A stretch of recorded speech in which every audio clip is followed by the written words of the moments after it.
এই বিশেষ সংকেত পাল্টে দিতে পারে আপনার জীবন। অর্থ আসবে চৌম্বকের মতো। দর্শক বন্ধুদের সাথে আজকের আলোচনায় বিষয় হচ্ছে রাহু ক্ষেত্র, রাহু রেখা। কিভাবে রাহু রেখা থাকলে ব্যক্তির জীবনে কেমন প্রভাব পড়ে তাই জানবো আজকের ভিডিওতে। সব রাহু রেখা খারাপ নয়, আবার সব রাহু রেখা ভালো নয়। কিছু রাহু রেখা আর্থিক ক্ষতি করায়, আবার কিছু রাহু রেখা কোটিপতি বানায়। রাহু ধনী থেকে গরিব, গরিব থেকে ধনী বানাতে পারা 9টি গ্রহের মধ্যে সবচেয়ে শক্তিশালী গ্রহ। বিশ্বাস করবেন কিনা জানি না, আমাদের আশেপাশে যেসব সাকসেসফুল মানুষ আছে তারা কেউই কিন্তু রাহুকে ছাড়া এত ধন সম্পদের মালিক হতে পারেনি। হয়তো আপনার অ্যাস্ট্রোলজিতে ইন্টারেস্ট নেই, হয়তো আপনি হঠাৎ করেই ভিডিওটি দেখতে শুরু করেছেন, বা আজই আমার চ্যানেল প্রথম দেখছেন। তাহলে বলবো আপনি দেখতে থাকুন, খুব সহজে আমি পুরো বিষয়টি আপনাকে বুঝিয়ে দেব। এই রাহুর কিছু বদনাম আছে। রাহু অপ্রত্যাশিত অনেক খরচ করিয়ে দেয়। রাহু খারাপ থাকলে মানুষ উত্তেজিত হয়ে যায়, রাগী হয়ে যায়, বদমেজাজি হয়ে যায়। আপনি এমন অনেক মানুষ দেখবেন যাদের 10 বছর আগে অনেক ধন সম্পদ, অনেক অর্থকড়ি ছিল, কিন্তু এখন বলার মতো আর কিছুই নেই। বর্তমানে ওই ব্যক্তি জীবিকার তাগিদে বন্ধুবান্ধব, আত্মীয় স্বজন, ব্যাংকের থেকে ঋণ করেছে, ধার করেছে এবং তা দিয়ে কোনো ব্যবসা করতে গেছে। 6 মাসের ভিতরে সেই ব্যবসাও নেই, সেই টাকাও নেই। জীবন আরও যেন বিষাদময় হয়ে উঠেছে, আরও যন্ত্রণাময় হয়ে উঠেছে। বৈবাহিক জীবনের 90% সমস্যাই মূলত রাহুর কারণে হয়। আপনাকে ভুল পথে নিয়ে গিয়ে ভুল কাজ করিয়ে, সময় মান সম্মান নষ্ট করিয়ে আপনাকে নিঃস্ব করে দেওয়ার মতো ক্ষমতা রাখে এই রাহু। তাছাড়া বৈদিক শাস্ত্রমতে রাহুকে অর্থনাশের কারক গ্রহ বলা হয়েছে। এবার ভিডিওর আরও গভীরে যাব। আমাদের হাতের ভেতরে যে জায়গা রয়েছে তাতে 9টি গ্রহের অবস্থান: বৃহস্পতি, শনি, রবি, বুধ, উচ্চমঙ্গল, চন্দ্রক্ষেত্র, কেতুক্ষেত্র, শুক্র পর্বত, নিম্নমঙ্গল এবং রাহুক্ষেত্র। পাশাপাশি হাতের প্রধান 4টি রেখা হলো জীবন রেখা, মস্তিষ্ক রেখা, ভাগ্য রেখা এবং হৃদয় রেখা। হাতের নিম্নমঙ্গলের যে ক্ষেত্র রয়েছে, এই ক্ষেত্র থেকে রাহু রেখা হাতের মুঠোতে প্রবেশ করে। এক বা একাধিক রাহু রেখা আপনার হাতের মুঠোতে প্রবেশ করতে পারে। রাহু রেখা ছোট হতে পারে, রাহু রেখা বড় হতে পারে, তবে যত বেশি এই রেখা ব্যক্তির হাতে থাকবে জীবনে ততই তার প্রভাব পড়বে। আর এই রাহুর প্রভাব পড়লে কি হয় তা তো ভিডিওর শুরুতেই বলেছি। কথায় আছে, শেষ ভালো যার সব ভালো তার। তাই শেষে রাহুর ভালো দিকগুলো জানাবো। প্রথমে দেখব রাহু রেখা কেমন থাকলে জীবন দুর্বিষহ হয়ে ওঠে। শুরুতেই বোঝার বিষয় হলো জীবন রেখা, মস্তিষ্ক রেখা এবং ভাগ্য রেখা, এই মূল প্রধান রেখাগুলোর থেকে রাহু রেখা যদি চিকন হয় তাহলে ব্যক্তির জীবনে প্রভাব কম পড়ে, আর রাহু রেখা যদি মোটা হয় বা গাঢ় হয় সেই ক্ষেত্রে ব্যক্তির জীবনে প্রভাব আরও বেশি পড়ে।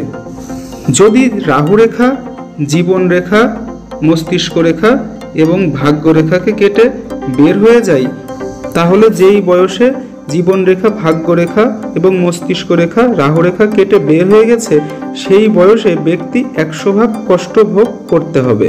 যদি বলেন কেমন কষ্ট, তাহলে জীবন রেখায় যেই বয়সে রাহু রেখা ছেদ করেছে সেই বয়সে তার পারিবারিক সমস্যা হতে পারে, শারীরিক সমস্যা হতে পারে, ব্যবসায়িক সমস্যা হতে পারে। ভাগ্য রেখাকে যেই বয়সে কাটবে সেই বয়সে ভাগ্যে বিড়ম্বনার সৃষ্টি হতে পারে। অনেক সময় এমনও হয় ব্যক্তির হওয়া কাজ শেষ সময়ে এসে হয় না। কথা দিয়েছে, কথা রাখার সময় এসেছে, কিন্তু সময় মতো ব্যক্তি আর ফেরত আসেনি। রাহু রেখা মস্তিষ্ক রেখাকে যখন কাটে তখন মানুষ কিছু ভুলভাল সিদ্ধান্ত নিয়ে নেয়, বড় বড় সুযোগ অনেক সময় হাতছাড়া হয়ে যায়। ব্যক্তির উচিত ওই সময়ে অবশ্যই ধৈর্য ধারণ করতে হবে, মাথা ঠান্ডা রেখে কাজ করতে হবে, কারণ রাহু মানুষকে উত্তেজিত করতে সহায়তা করে। রাহু রেখায় যদি জপ চিহ্ন থাকে, যদি তিল চিহ্ন থাকে, যদি ক্রস চিহ্ন থাকে, তাহলে তা থেকে আরও বেশি অশুভ ফল প্রদান করে।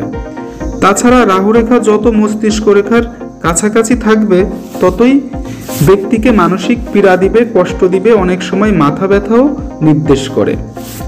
এবার দেখাবো রাহু রেখা হাতের মুঠোতে কিভাবে থাকলে তার শুভ ফলের প্রাপ্তি ঘটে, অর্থাৎ অর্থপ্রাপ্তি ঘটে।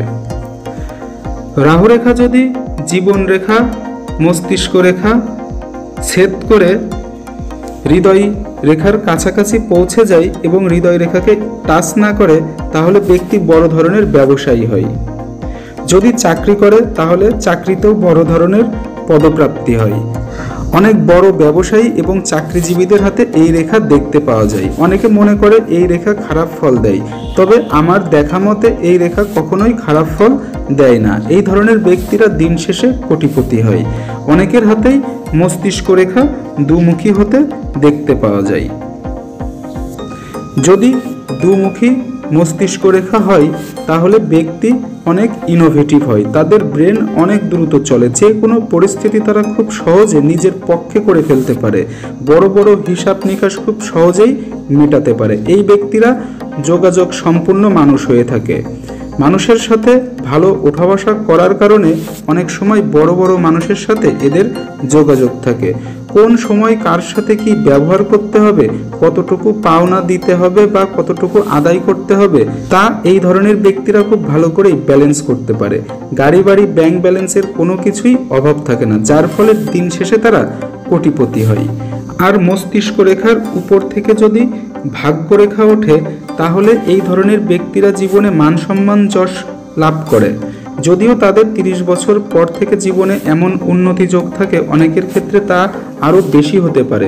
তবে এই ধরনের ব্যক্তিরা অন্যকে সিঁড়ির মতো ব্যবহার করে নিজেকে অনেক উপরে নিয়ে যেতে পারে। আপনি এমন অনেক রাজনৈতিক ব্যক্তি, অনেক ব্যবসায়ী দেখবেন যারা অন্যের উপরে ভর করে জীবনের সফলতা অর্জন করেছে। ঠিক এমনই শুভ সংকেত নিয়ে আসে এই ভাগ্যরেখা।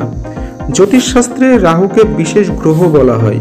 যদিও রাহু এবং কেতু ছায়াগ্রহ হলেও রাহু অন্যান্য গ্রহ থেকে অনেক ক্ষেত্রে বেশি শক্তিশালী।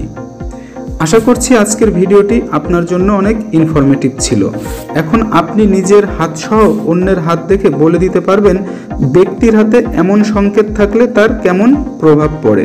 তাছাড়া আপনার যে কোনো জিজ্ঞাসায় কমেন্ট করুন। ভিডিওটি ভালো না লাগলে ডিসলাইক করুন, ভালো লাগলে লাইক করুন, প্রিয়জনের সাথে শেয়ার করুন। পাশাপাশি চ্যানেলটিকে সাবস্ক্রাইব করে বেল আইকনের ঘন্টাটি বাজিয়ে রাখুন। দেখা হবে নতুন ভিডিওতে, সেই পর্যন্ত ভালো থাকুন, সুস্থ থাকুন। ধন্যবাদ।